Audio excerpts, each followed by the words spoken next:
اللهم صل على سيدنا ونبينا ومولانا محمد وبارك وسلم. أعوذ بالله من الشيطان الرجيم. كيف تكفرون بالله وكنتم أمواتا فأحياكم ثم يميتكم ثم يحييكم ثم إليه ترجعون. تم کیسے کفر کرتے ہو اللہ کے ساتھ حالانکہ تم بے جان تھے، پھر تم کو حیات دی، پھر موت دے گا، پھر حیات دے گا، پھر اسی کی طرف تم لوٹائے جاؤ گے.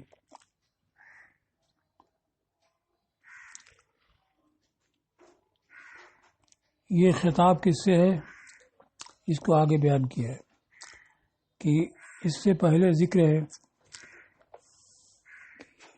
فَأَمَّا الَّذِينَ آمَنُوا فَيَعْلَمُونَ أَنَّهُ الْحَقُّ مِنْ رَبِّهِمْ وَأَمَّا الَّذِينَ كَفَرُوا فَيَقُولُونَ. تو کفار کا ذکر ہوا تو ایک تو ان کی صفت میں کفر بیان کیا، دوسرے کی یقولون ماذا اراد اللہ بہذا مسئلہ، پھر ان کی خرابیاں بیان کی، ينقضون عهد اللہ يقطعون ما امر اللہ به يوصل ويفسدون في الارض. پھر اس کے بعد تو وہ سب غیبت کے ساتھ ذکر تھا. اب ان کو مخاطب کیا گیا کہ تم کیسے کفر کرتے ہو جبکہ تم بے جان تھے، پہ حیات دی.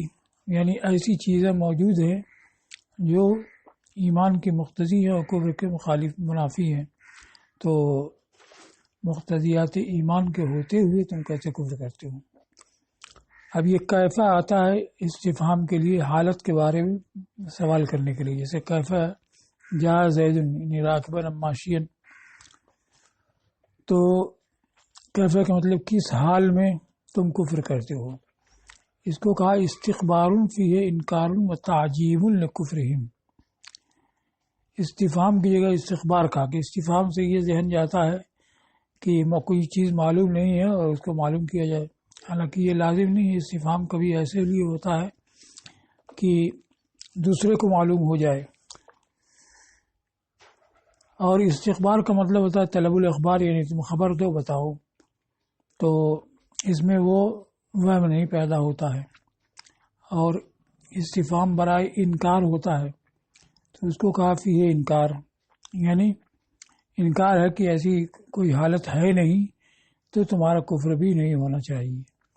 تعجیب، تعجب کی بجائے تعجیب کا، اس لیے کہ تعجب سے کیفیت نفسانیہ ہے اور اللہ تعالیٰ اس سے منزہ ہے.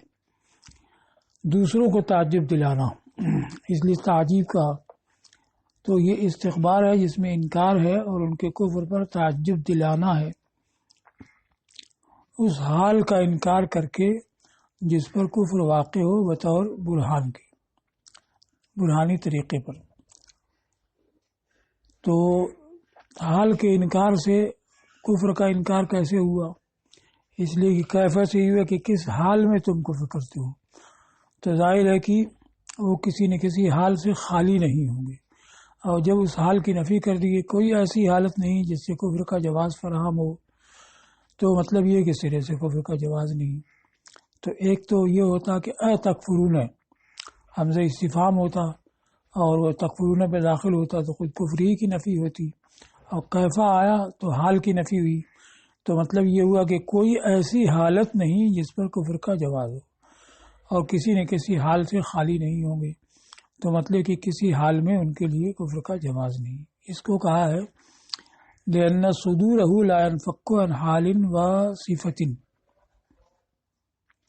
اس لیے کہ کفر کا صدور کسی حالت اور صفت سے جدا نہیں ہوگا. تو جب اس بات کا انکار ہو، فیضا انکرا یکون کفر، جب اس بات کا انکار کیا کہ ان کے کفر کے لیے کوئی بھی ایسی حالت ہو جس پر وہ کفر پایا جائے، یعنی ان کے کفر کے لیے کوئی ایسی حالت نہیں ہے جس پر جواز ہو، استلزم ذالک، تو یہ اس بات کو اس کے کفر کے وجود ہی کے انکار کو مستلزم ہے، یعنی تب کفر کو ہونا ہی نہیں چاہیے. تو یہ زیادہ بلیغ اور زیادہ قوی ہے کفر کے انکار میں تکفرون سے، اور زیادہ موافق اس کے جو اس کے بعد حال آ رہا ہے. تو چونکہ اس میں کنایا کا طریق ہوا جو دعویٰ میں دلیل کی حیثیت رکھتا ہے، تو تکفرون میں تو صراحت ہوتی، اور کیفہ تکفرون میں کہ کوئی کنایا ہوا کہ کوئی ایسی حالت نہیں جس پر کفر کا جواز ہو، کسی حال سے خالی نہیں ہے. تو وہ کسی حال سے خالی نہیں، اور کوئی حالت کفر کے جواز کفر کا جواز فراہم نہیں کرتی ہے تو مطلب یہ کہ سرے سے کفر کا جواز نہیں۔ اس کے بعد جو آ رہا وَكُنْتُمْ أَمْوَاتًا فَأَحْيَاكُمْ ثُمَّ يُمِيتُكُمْ، یہ سب حال ہے، تو وہ بھی حال آ رہا ہے اور کیفا یہ بھی حال طلب حال کے لیے آتا ہے، تو ان دونوں میں موافقت بھی ہو جائے گی۔ اور یہ خطاب ان کے ساتھ ہے جنہوں نے کفر کیا، لما وصفهم بالکفر وَأَمَّا الَّذِينَ كَفَرُوا میں کفر سے ان کو موصوف کیا، وَسُئِلَ المقال وَيَقُولُونَ مَاذَا أَرَادَ اللَّهُ مثلا، ان کی بری بات بیان کی۔ تو جب ان کو کفر سے سوئے مقال سے وخبث الفعال، فعل کی جمع فعال، اور فعال فا کے فتح کے ساتھ کردار کام کو، عمدہ کام کو کہتے ہیں، تو جب ان کو کفر سے اور سوئے گفتار سے اور خبث فعال سے یعنی افعال کی خرابی سے موصوف کیا، خاطبہم لما کا جواب، تو بطور التفات ان کو خطاب کیا۔ اس میں تو غیبت کے ساتھ ذکر تھا، اب یہاں خطاب ہو گیا۔ پھر آگے کہا وَوَبَّخَهُمْ، یعنی یہاں انکار کے ساتھ ساتھ توبیخ بھی ہے، اور ان کو ان کے کفر پر توبیخ کی، ما علمہم، باوجود اس کے کہ وہ جانتے ہیں اپنی اس حالت کو جو اس کے خلاف کی مقتضی ہے۔ مطلب یہ ہے کہ تم مجھے بتاؤ کہ تم کس حالت پر کفر کرتے ہو، حالانکہ تم بے جان تھے، پھر حیات دی، پھر موت دے گا۔ تو یہ سب حال واقع ہو رہا ہے۔ اب اس کے حال واقع ہونے پر اعتراض ہے کہ حال میں اور عامل ذوالحال میں زمانے کے لحاظ سے مقارنت چاہیے۔ تکفرون میں جو واو ہے یہ ذوالحال ہے، اور اس کا عامل تکفر و فعل ہے، اور یہ فعل حال کے لیے ہے، کیسے تم کفر کرتے ہو، اور حال بن رہا کنتم امواتن، تم بے جان تھے، پھر حیات دی، پھر موت دے گا۔ تو بے جان ہونا یہ پہلے ہو چکا ہے، پھر حیات دینا یہ بھی پہلے ہو چکا ہے، پھر موت دینا یہ مستقبل میں ہوگا، موت کے بعد پھر حیات دینا، پھر اللہ کی طرف پلٹنا یہ بھی مستقبل میں ہوگا۔ تو جتنے جملے حال بن رہے ہیں ان میں سے کوئی بھی تکفرون کے مقارن نہیں ہے کہ تکفرون یہ تو حال میں ہے، اور باقی جو احوال ہیں بے جان ہونا، حیات ملنا، پھر موت ہونا، یہ ان میں سے کوئی ماضی ہے، کوئی مستقبل ہے۔ تو حال میں اور عامل ذوالحال میں مقارنت نہیں ہے، حالانکہ مقارنت چاہیے۔ جیسے جا زید ضاحکا، زید ہنستے ہوئے آیا، تو آنے کے زمانہ اور ضحک کے زمانے میں مقارنت چاہیے۔ ذهب راکبہ، سوار ہو کر کے گیا، تو ذہاب اور رکوب ان دونوں میں مقارنت ہوگی، اگرچہ کلی نہ ہو، کچھ ہی زمانے میں تک مقارنت ہو تو بھی کافی ہے۔ قدیمہ ماشیہ، پیدل چل کر کے آیا، تو قدوم و مشی میں مقارنت ہونی چاہیے، یا مقارنت نہیں ہے۔ تو اس کے جواب میں یہ کہا ہے کہ دراصل یہ کنتم امواتن فاحیاکم ثم یمیتکم یہ حال نہیں ہے، بلکہ حال ہے عالمین، کیف تکفرون عالمین انکم کنتم امواتا فاحیاکم، کہ تم کیسے کفر کرتے ہو یہ جانتے ہوئے کہ پہلے بے جان تھے، پھر حیات دی، پھر موت دے گا۔ تو جاننا جو ہے یہ کفر کرنے کے ساتھ ساتھ ہے، اس میں اور تکفرون میں مقارنت ہے، لہذا اس کا حال بننا صحیح ہے۔ اس کی طرف اشارہ کیا ہے وَبَّخَهُمْ عَلَىٰ كُفْرِهِمْ مَا عِلْمِهِمْ کہا، ان کو ان کے کفر پر توبیخ کی، ان کے اپنی اس حالت کو جانتے ہوئے جو اس کے خلاف کی مقتضی ہے۔ اور مطلب یہ کہ تم مجھے بتاؤ کہ کس حال پر کفر کرتے ہو حالانکہ تم بے جان تھے۔ تو اے اجسام لا حیات لہا، یعنی ایسے جسم تھے جن میں حیات نہیں۔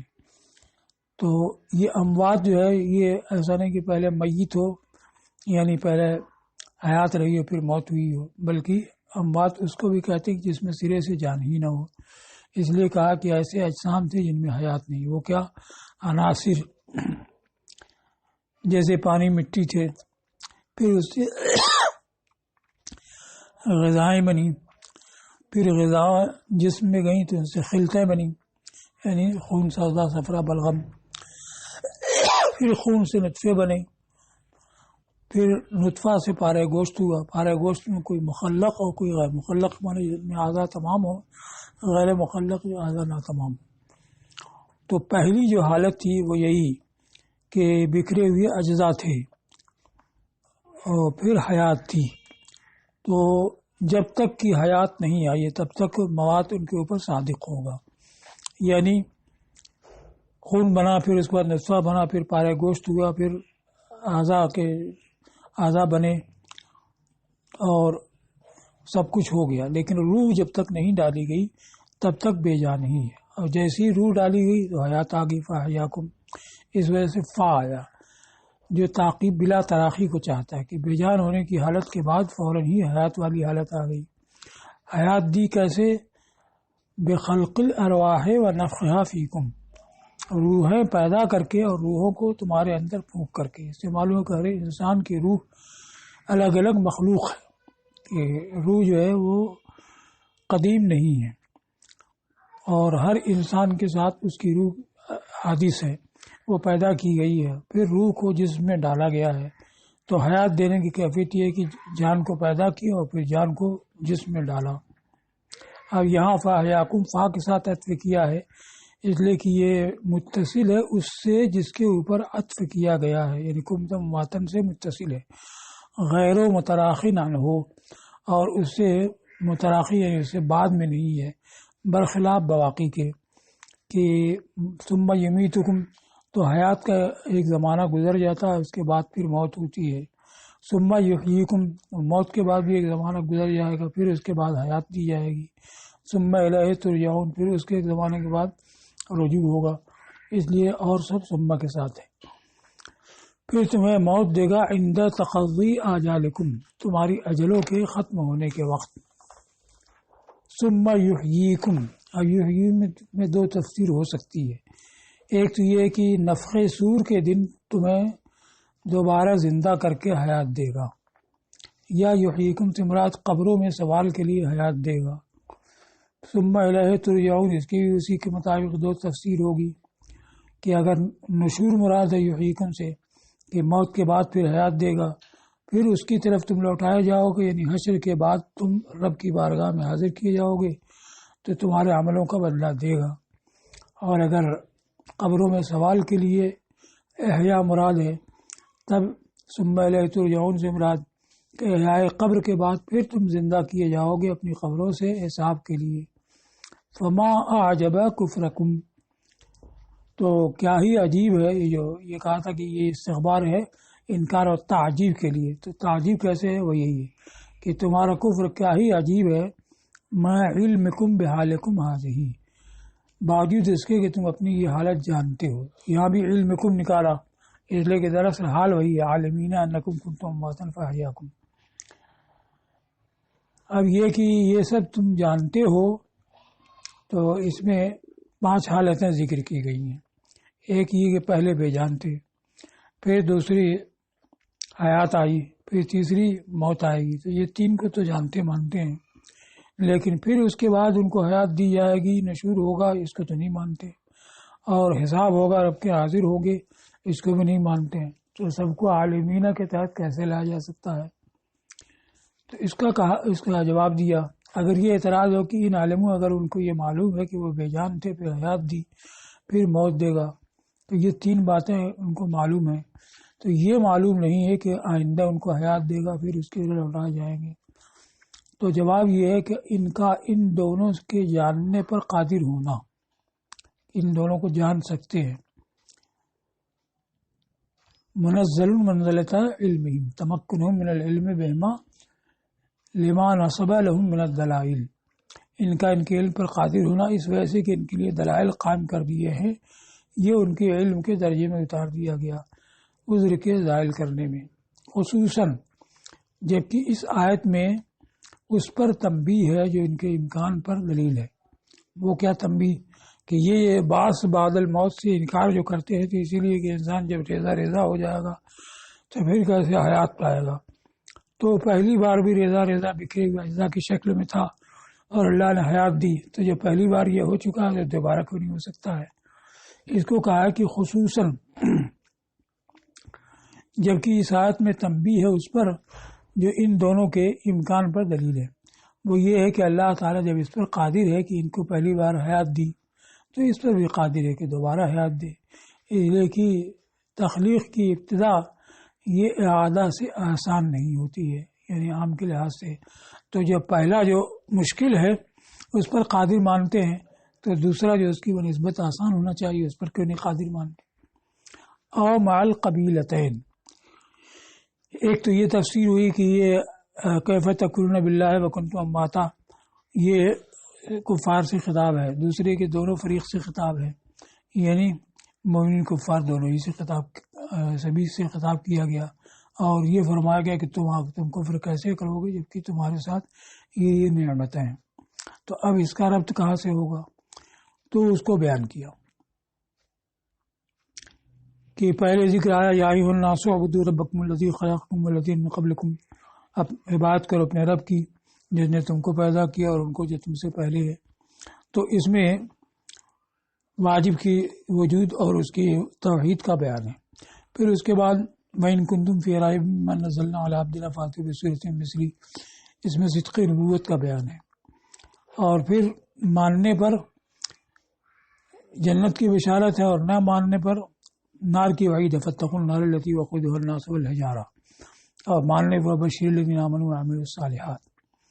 تو یہ توحید، جب توحید اور نبوت کے دلائل پہلے بیان کیے اور ایمان پر جنت کا وعدہ کیا اور کفر پر جہنم کی وعید سنائی، اکد ذالک، تو اسی بیان توحید و نبوت کو اور معاد کو مؤکد کیا اس بات سے کہ ان کے اوپر عام اور خاص نعمتیں شمار کرائیں. عام نعمتیں کیا؟ ہر ایک انسان کو بے جان ہونے کے بعد پھر حیات دینا، پھر موت دینا، یہ عام نعمتوں میں سے ہوا. اور خاص نعمتیں جو آگے آ رہی ہیں بنی اسرائیل کے بارے میں، یا بنی اسرائیل اذکروا نعمتی التی انعمت علیکم،